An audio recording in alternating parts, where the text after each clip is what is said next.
Cette année, JBL a enfin mis à jour ses deux modèles d'enceintes les plus populaires et a lancé les nouvelles JBL Flip 7 et JBL Charge 6 que j'ai depuis quelques semaines. Si tu penses acheter l'une de ces deux enceintes mais que tu ne sais pas laquelle te conviendrait le mieux, je vais te présenter en moins de 10 minutes les principales différences entre elles et les points positifs et négatifs de chacune. Tout ça est basé sur des tests réels qui, je le dis tout de suite, m'ont moi-même surpris. En plus, je vais te dire laquelle je choisirai et pourquoi. Allez, c'est parti. On commence par le déballage. Les deux modèles sont livrés dans des boîtes en carton qui contiennent, en plus des enceintes, des manuels d'instructions et divers accessoires pour les accrocher et les transporter. Ces accessoires sont nouveaux dans cette génération et on en parlera plus tard. Malheureusement, aucune de ces deux enceintes n'est livrée avec un câble de charge. Perso, ça ne m'a pas trop dérangé parce que j'ai beaucoup de câbles chez moi et que je sais plus trop quoi en faire. Malgré ça, je pense que ça ne ferait pas de mal d'inclure un câble dans des produits comme ceux-ci qui ne sont pas vraiment bon marché. Concrètement, au moment où je fais cette vidéo, la Flip 7 coûte environ 110€ et la Charge 6 environ 150€. Dans la description, je vous laisse des liens si vous voulez les acheter ou voir combien elles coûtent.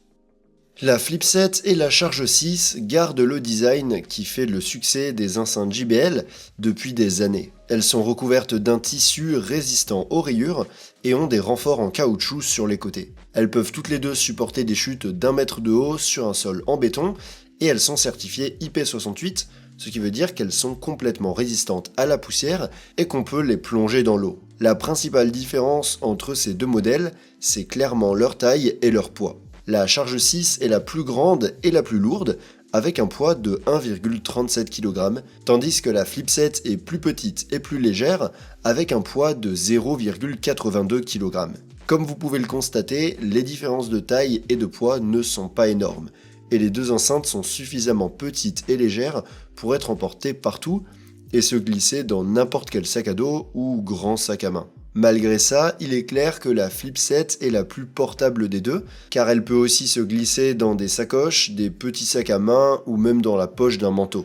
Les deux modèles sont disponibles dans plein de couleurs différentes, mais la Charge 6 nous permet aussi de créer notre propre design personnalisé sur le site web de JBL, ou même de télécharger une photo qui sera imprimée sur l'enceinte. Ça augmente pas mal le prix, mais je trouve que c'est une idée géniale et super originale pour faire un cadeau. Qui n'aimerait pas recevoir une enceinte avec la photo de Eddie Murphy? Une autre différence entre la Flip 7 et la Charge 6, c'est les accessoires inclus, qui sont uniques à chaque génération. La Charge 6 est livrée avec une sangle en tissu qui peut être réglée sur deux positions et qui permet de la transporter plus facilement ou de l'accrocher n'importe où. Ce qui est cool avec ce modèle, c'est qu'elle a des attaches qui permettent d'utiliser n'importe quelle sangle tant que les extrémités passent dans les trous. Avec la Flip 7, en accessoire, on retrouve un mousqueton et une sangle très courte qui utilise un système d'accrochage exclusif qui fonctionne super bien et qui nous permet de les interchanger. Ces deux accessoires servent principalement à accrocher ou suspendre facilement l'enceinte n'importe où. Tant sur la Charge 6 que sur la Flip 7, les accessoires ne sont pas indispensables, mais ils ajoutent une fonctionnalité supplémentaire qui n'est pas négligeable.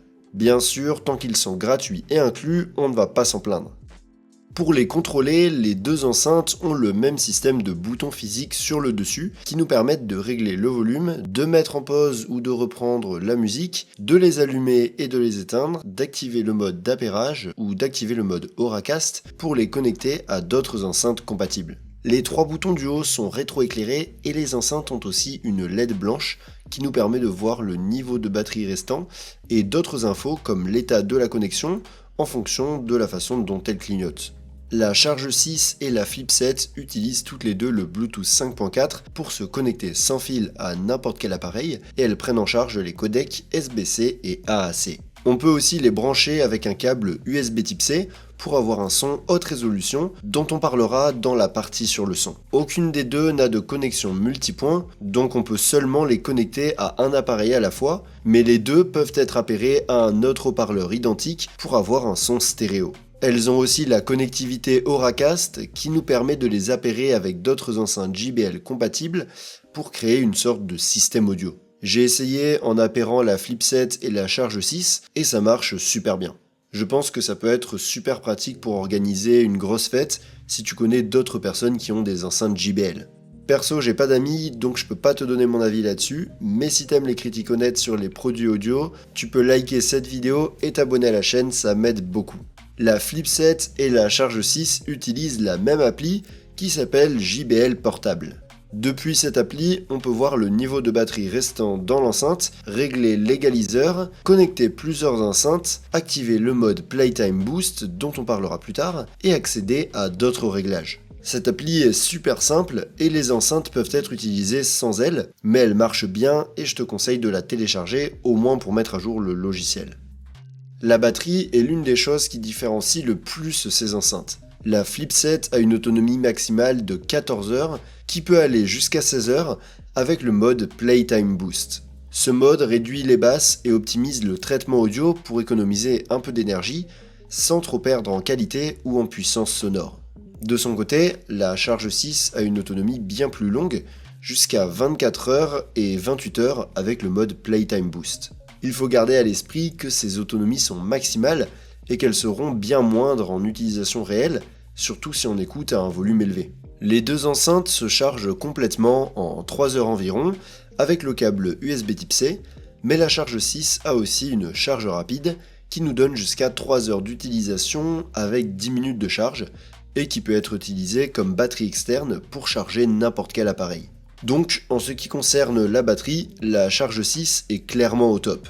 Pour les drivers, la Flip 7 et la Charge 6 sont assez similaires, car elles ont toutes les deux un woofer et un tweeter, et 2 radiateurs passifs sur les côtés pour booster les basses.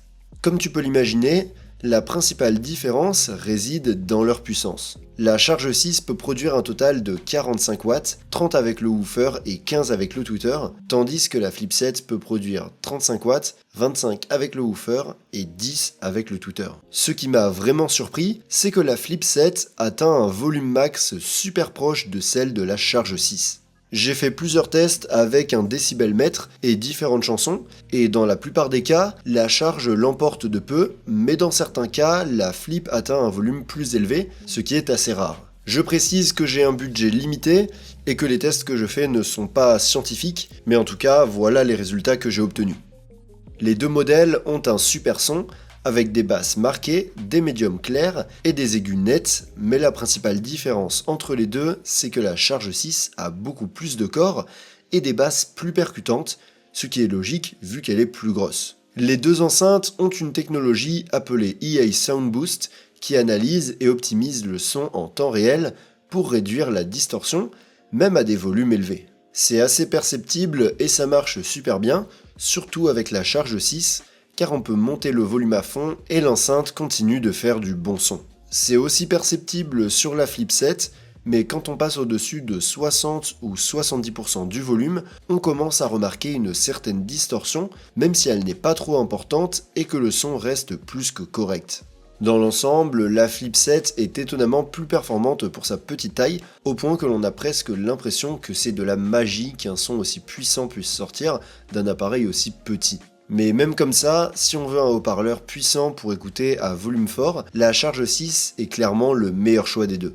Les deux modèles offrent aussi un son haute résolution si on les branche avec un câble, et franchement, le son est nettement meilleur dans ce cas-là. Dans les deux cas, le son est plus doux et naturel avec de meilleures basses, et on a l'impression qu'il est moins numérique. Mais je ne pense pas que beaucoup de gens utilisent cette fonction, car au final, les enceintes sont faites pour être utilisées en mode Bluetooth.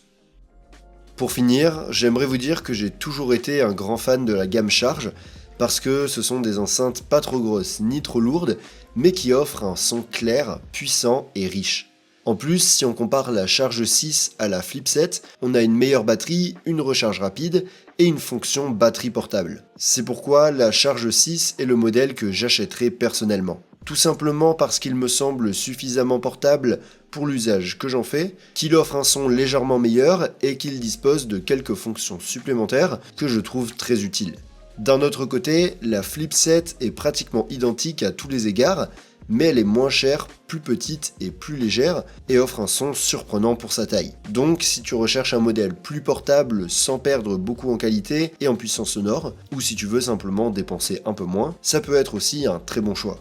Dans la description, je te laisse des liens où tu pourras trouver les deux enceintes, et sur ce, je vous dis à bientôt dans une prochaine vidéo.